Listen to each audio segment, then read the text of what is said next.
اور میں آگ سے، یہی وہ تکبر ہے جو مخلوق کو لے ڈوبتا ہے۔ تو شیطان نے کہا انا خیر منہ خلقتنی من نار وخلقتہ من طین، میں اس سے بہتر ہوں، مجھے آگ سے پیدا کیا اور اس کو مٹی سے۔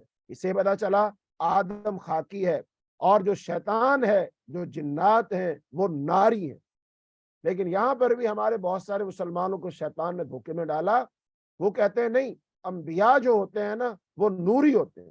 نہ بھائی، انبیاء آدم علیہ السلام کی اولاد ہے اور آدم علیہ السلام مٹی سے بنائے گئے، تو لہذا انبیاء بھی آدم کی اولاد ہے، وہ مٹی سے بنائے گئے، وہ سب خاکی ہیں، وہ سب بشر ہیں، وہ سب آدمی ہیں۔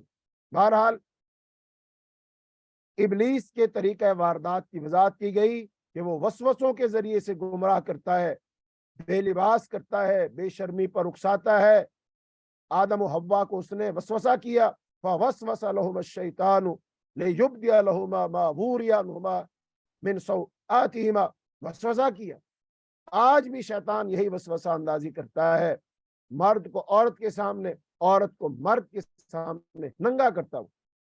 یہ تو اللہ کا شکر ہے، مسلمانوں میں سے بہت سارے مسلمان وہ ہیں جو حجاب کرتے ہیں، پردہ کرتے ہیں، ستر چھپاتے ہیں، پورا لباس پہنتے ہیں، وہ مرد ہو یا عورتیں، یہ اللہ کا شکر ہے اور یہ فطرت کے عین مطابق زندگی گزارتے ہیں۔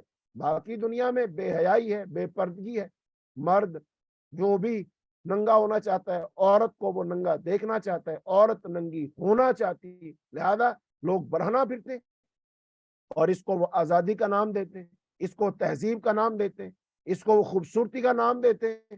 اب جو اللہ کے اصول و ضوابط کو توڑ کر کوئی شخص اپنے لیے سکون اور سرور اور خوشی اور آزادی ڈھونڈے گا، سمجھ لیجئے وہ شیطان کا شکار ہو چکا، شیطان نے اس کو گمراہ کر دیا۔ لہذا اللہ پاک نے فرمایا وہ وسوسہ اندازی کرتا ہے۔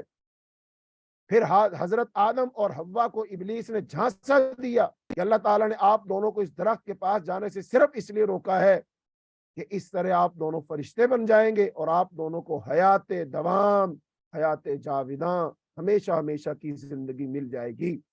یہ شیطان نے بات ڈالی۔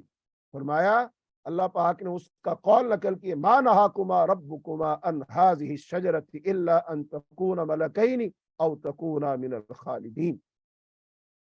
اب یہ اللہ پاک بتا رہے ہیں شیطان گمراہ کیسے کرتا ہے۔ شیطان سبز باغ دکھاتا ہے، شیطان جو حقیقت نہیں ہوتی اس کو حقیقت بنا کے دکھاتا ہے۔ اچھا اب یہ بتائیے، سوچیں آپ، آدم علیہ السلام کو اللہ پاک نے کہا تھا کہ میں تمہیں جنت سے نکال دوں گا؟ نہیں کہا تھا۔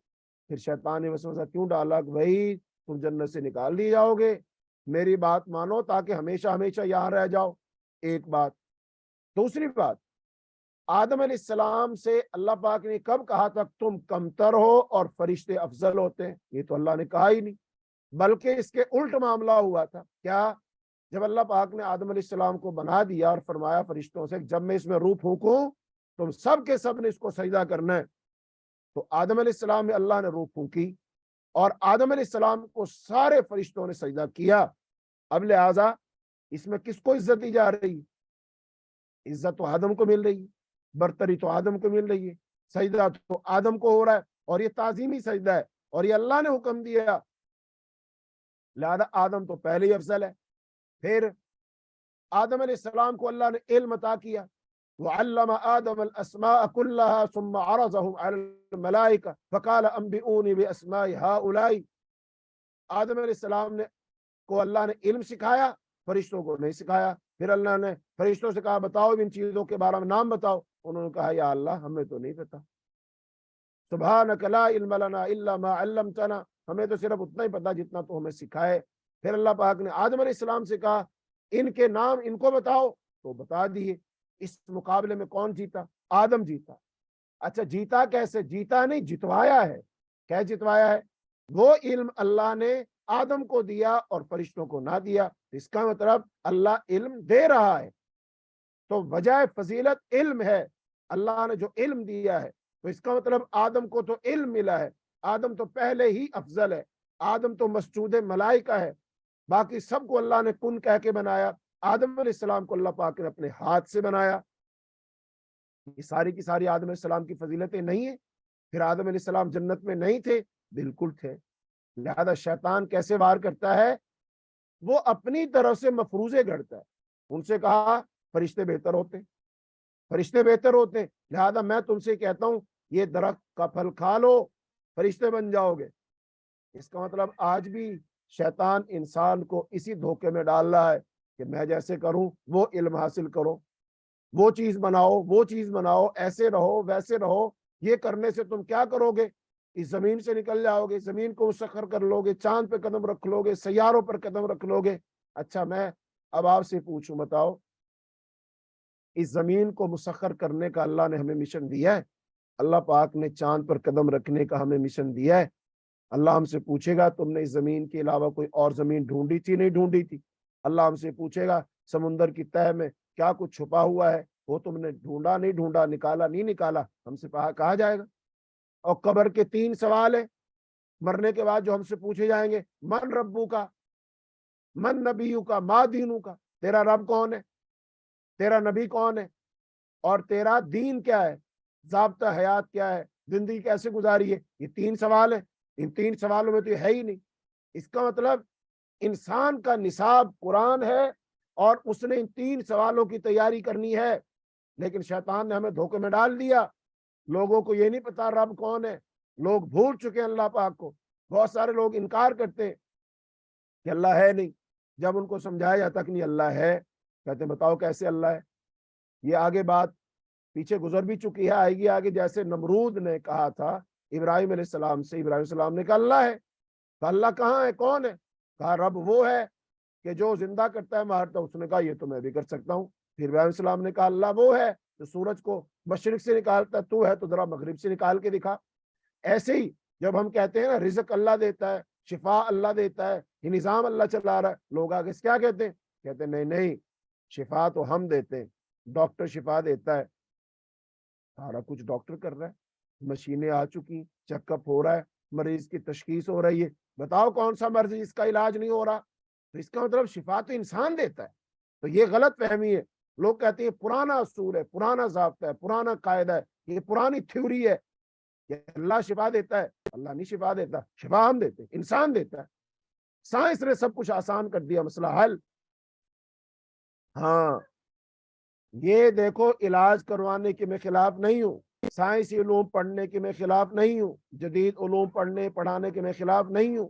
لیکن میں کہہ رہا ہوں کہ جب ہمیں یہ لوگ اس طرف لے جائیں گے، سائنس ہمیں یہ بتائے گی کہ نہیں سارا کچھ انسان کر سکتا ہے، سارا کچھ انسان کے اختیار میں ہے، تو اس کا مطلب یہ ہوگا پھر اللہ کی تو ہمیں ضرورت ہی نہیں. اب انسانوں نے انسان پیدا کرنے کی کوشش کی اور اس میں وہ کامیاب کچھ حد تک. جانوروں میں تو ہو چکے، کلوننگ جو ہو رہی ہے. اب تو یہ تھا نا اللہ پیدا کرتا ہے، وہ کہتے نہیں نہیں ہم پیدا کرتے. میلے کو ہم نے اتنی بھیڑیں بنا دی، نہیں بنا دی. اور اب ہم انسان بنانے کے چکر میں وہ ٹیوب میں رکھیں گے انسان کا جرثومہ، اور وہ انسان بنانے کے چکر میں ماں کے رحم میں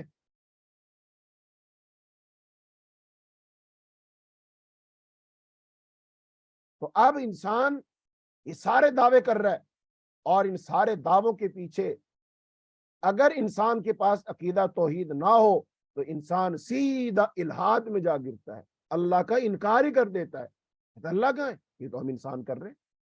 اب تو یہ بات بھی آ چکی ہے کہ جو بارشیں اللہ برساتا ہے، کہتے ہیں بارش ہم برساتے ہیں.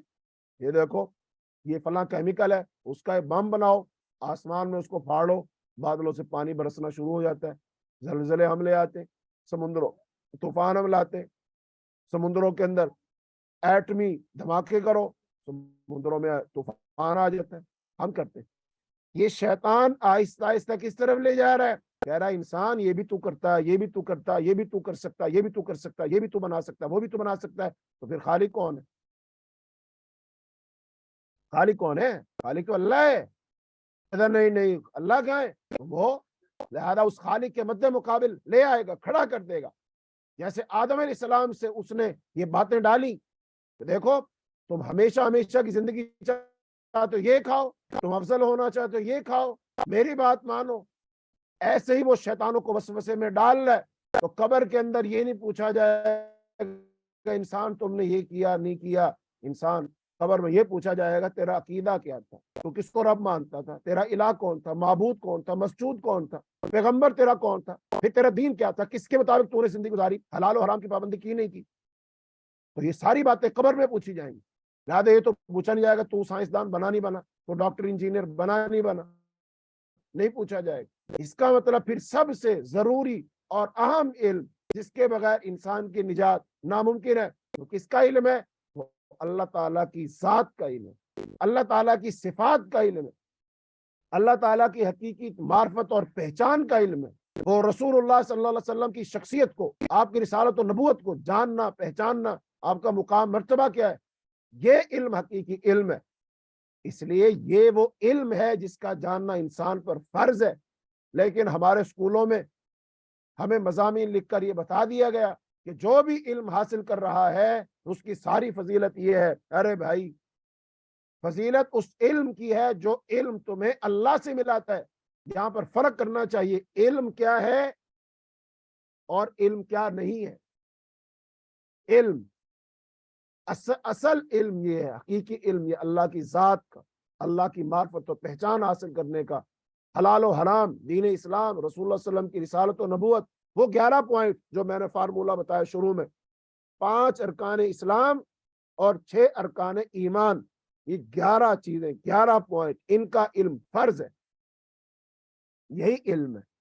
اچھا, اس کے علاوہ جو ہے وہ کیا ہے, اس کو تو آرٹ کہتے ہیں, وہ تو فنون ہے. آرٹ کسی کہتے ہیں پیشہ. پیشہ کیا ہوتا ہے؟ جس کے ذریعے سے انسان روزی روٹی کماتا ہے. پھر باقی سارے کے سارے فنون ہیں, یہ آرٹ ہے, اس کے ذریعے سے ہم روزی روٹی کماتے ہیں.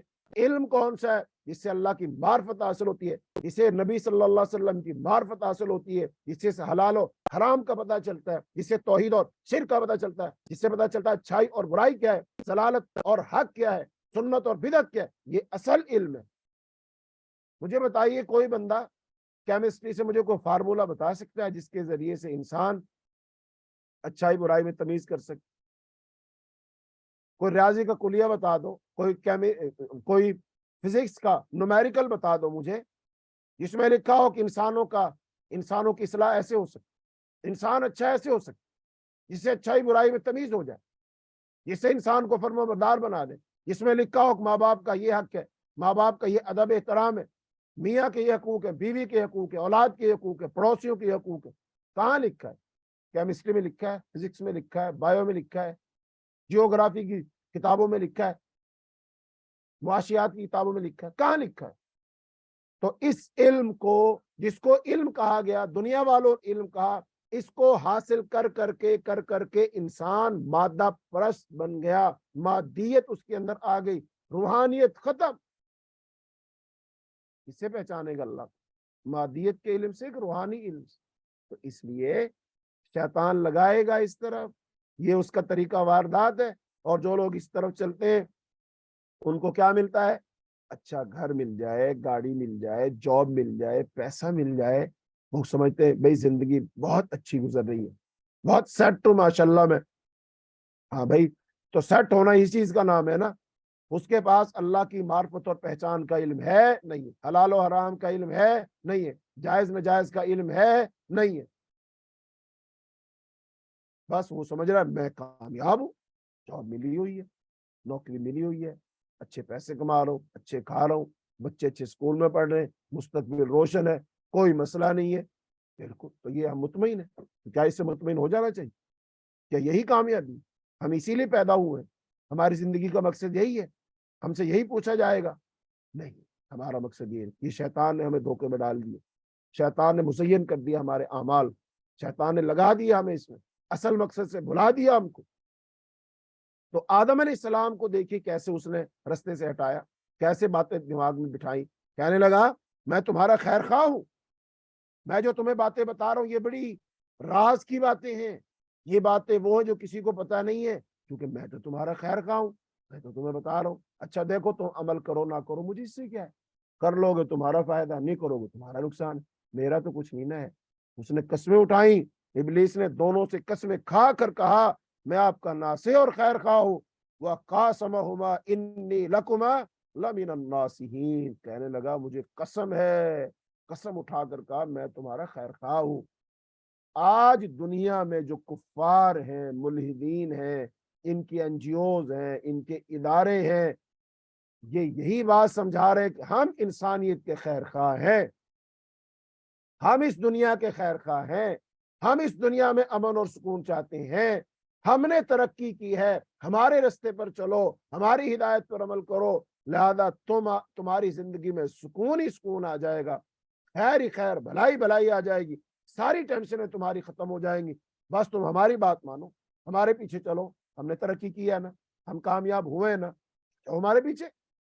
یہ بالکل وہی دین سے بیزار کرنے والے لوگ ہیں جو دین سے بیزار کر رہے ہیں اور کہتے ہیں یہ دین وین کی باتیں چھوڑو، یہ سب تصوراتی باتیں ہیں، یہ کہانیاں، مذہب تو شدت پیدا کرتا ہے، یہ تو آدمی کو ٹیررسٹ بناتا ہے، بنیاد پرست بناتا ہے، اس سے تو انسان متشدد ہو جاتا ہے، بس یہ حلال ہے، یہ کام کرو، یہ حرام ہے، یہ تم نہیں کر سکتے۔ یہ حلال و حرام کی پابندیاں کیا ہیں؟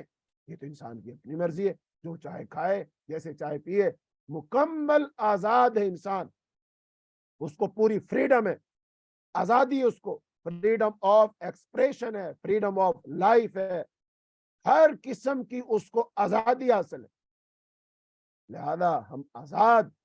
بتائیے ہم آزاد ہیں؟ ایک مسلمان آزاد ہوتا ہے، اللہ کی شریعت کہاں جائے گی؟ اللہ کے پیغمبر کہاں جائیں گے؟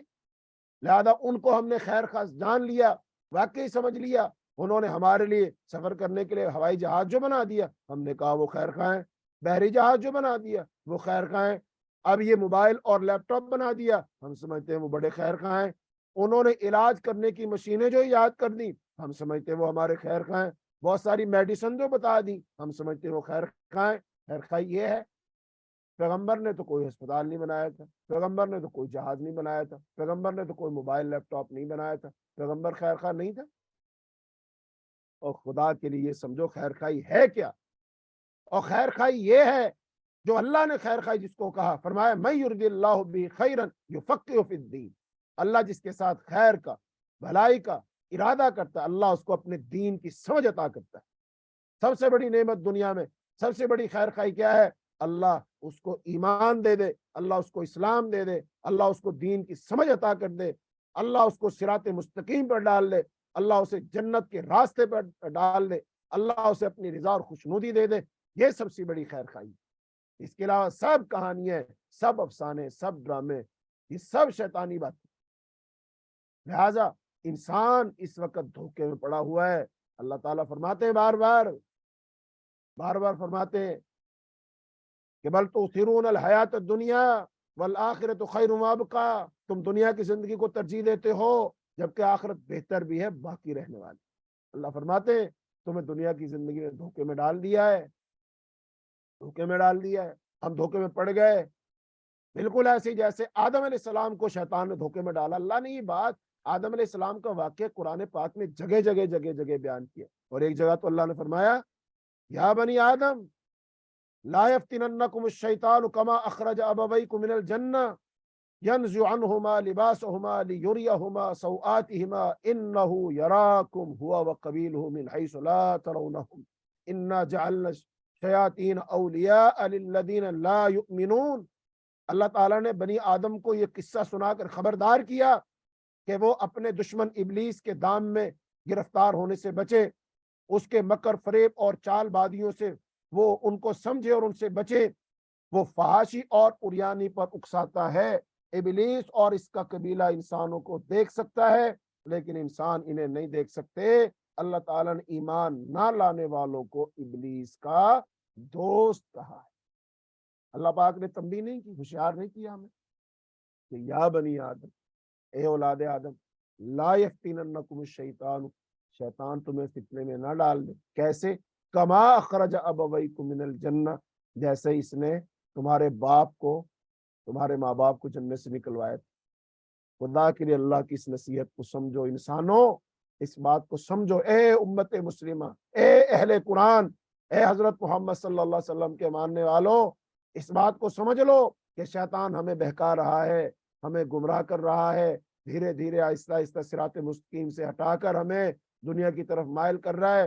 دنیا ہمارے لیے بڑی بنا دی، دنیا کے لیے جینا اور مرنا ہے، دنیا کے لیے کوششیں کاوشیں. ہم تو اپنے بچوں کو یہ پارٹ ہی نہیں پڑھاتے کہ بیٹا تو نے بڑے ہو کر کیا بننا ہے.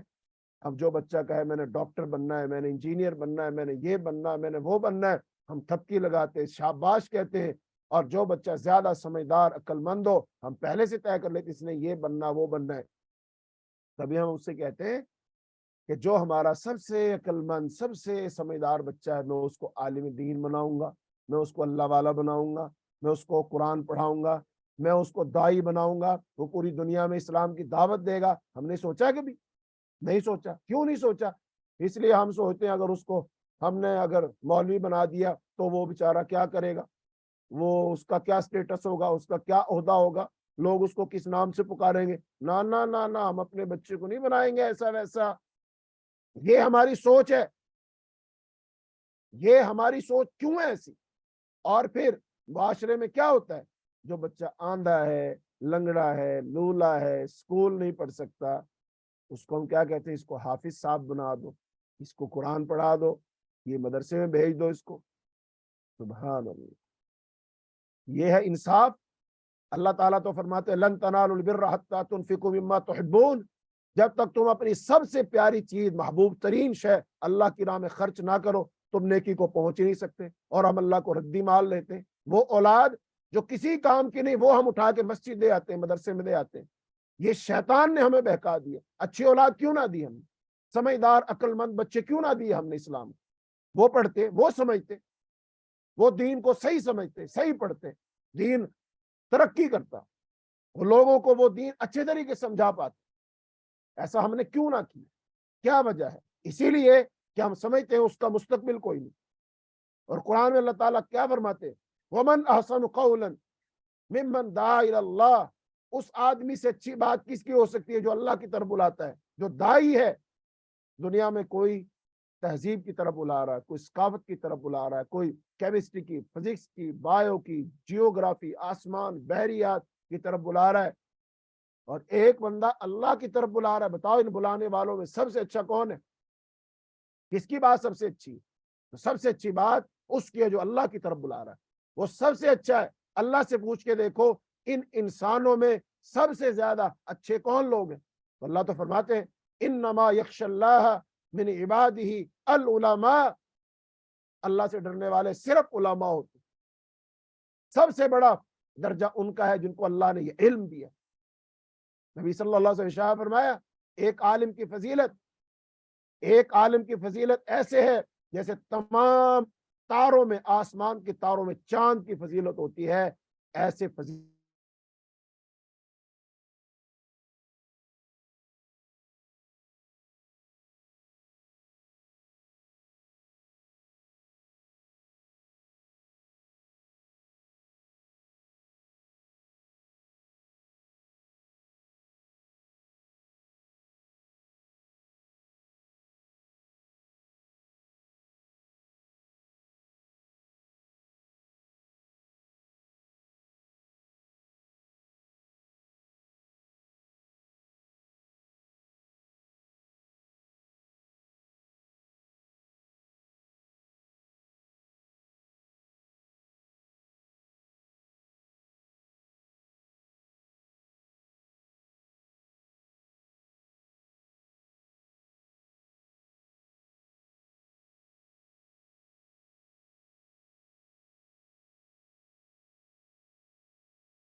السلام علیکم ورحمۃ اللہ وبرکاتہ. جی نیٹ کا کوئی مسئلہ بنا جس کی وجہ سے وہ نیٹ کنیکٹ نہیں ہو رہا تھا, ڈسکنیکٹ ہو گیا, اب الحمدللہ ہو گیا.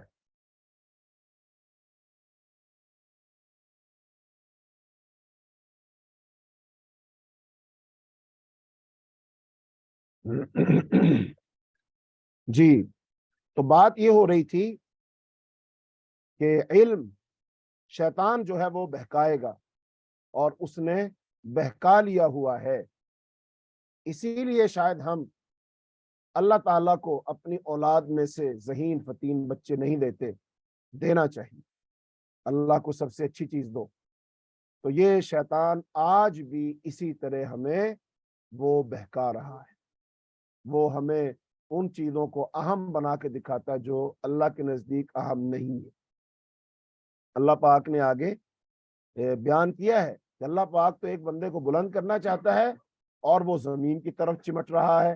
اس کی مثال کتے کی سی ہے. جیسے کتا, اس کو ڈال لو تب بھی نہ ڈالو تب بھی وہ زبان نکال کے ہانپتا رہتا ہے, اور کتے کی صرف اور صرف ضرورت دو چیزیں ہیں. نمبر ایک, کھانا پیٹ بھرنا, اور ایک کتیا کے ساتھ اپنی شہوت کو پورا کرنا.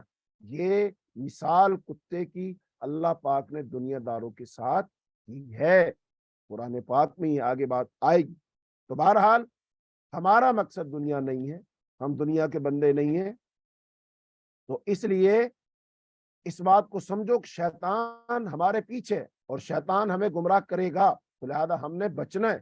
اس لیے بعض دعاؤں کی کتابیں ہوتی ہیں نا, ان میں لکھا ہوتا ہے حسن المسلم. ایک کتاب ہے جو عرب کے ایک عالم نے لکھی, دعاؤں کی کتاب ہے. حسن المسلم کا مطلب ہوتا ہے مسلم کا کلا, کہ کلے میں جیسے بندہ آ جاتا ہے تو محفوظ ہو جاتا ہے. تو انسان بھی اگر اسلام کے حصار میں اگر آ جائے گا, قرآن کے حصار میں آ جائے گا, قرآن کے مطابق عمل کرے گا, پھر شیطان اسے نقصان نہیں پہنچائے گا. تو یہ اللہ تعالیٰ نے واقعہ بیان کر کے آدم کے ساتھ جو ازلی دشمنی ہے ابلیس کی, اللہ نے اس کو بیان کیا, اور مشرکین مکہ کو سمجھایا کہ دیکھو تمہیں شیطان نے نا بہکا دیا ہے, گمراہ کر دیا, سیدھے رستے سے ہٹا دیا ہے. اب اللہ تو ایک, اللہ کا تو کوئی شریک نہیں, لیکن تم نے 360 بت بنا لیے نا. یہ کیوں بنائے؟ یہ شیطان نے بنائے.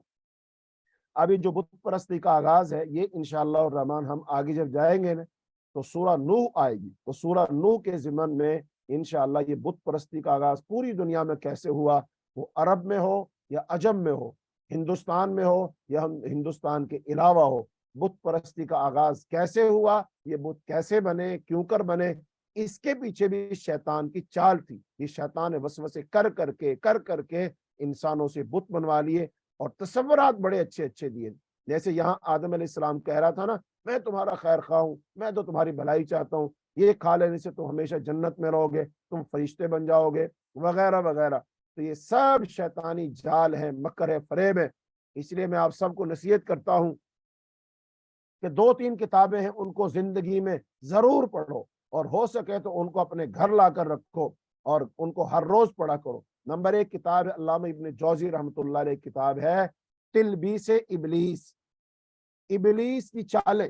انہوں نے قرآن و حدیث کی روشنی سے اس بات کو سمجھایا ہے کہ شیطان عوام الناس کو کیسے گمراہ کرتا ہے, علماء کو کیسے گمراہ کرتا ہے, عبادت گزاروں کو کیسے گمراہ کرتا ہے, حکمرانوں کو کیسے گمراہ کرتا ہے, طالب علم کو کیسے گمراہ کرتا ہے.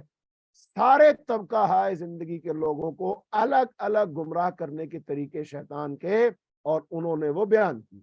ایک کتاب یہ, اور دوسری کتاب ہے علامہ ابن قیم رحمۃ اللہ علیہ کی, وہ کتاب ہے اغاثۃ اللحفان فی مصائد الشیطان. اس کتاب میں بھی شیطان کی جتنی چال بازی ہیں, وہ کیسے کیسے ایک انسان کو گمراہ کرتا ہے, کیسے کیسے تانے بانے بنتا ہے, کیسے کیسے سبز بھاگ دکھاتا ہے, یہ انہوں نے اس کے اندر لکھا ہے.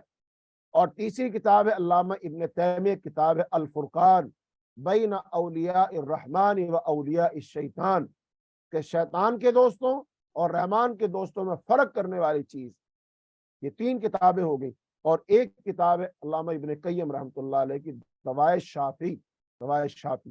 یہ 4 کتابیں میں نصیحت کرتا ہوں آپ سب کو کہ یہ کتابیں ضرور لاؤ, اور ان کتابوں کو ضرور پڑھو. آپ کو سمجھ آئے گی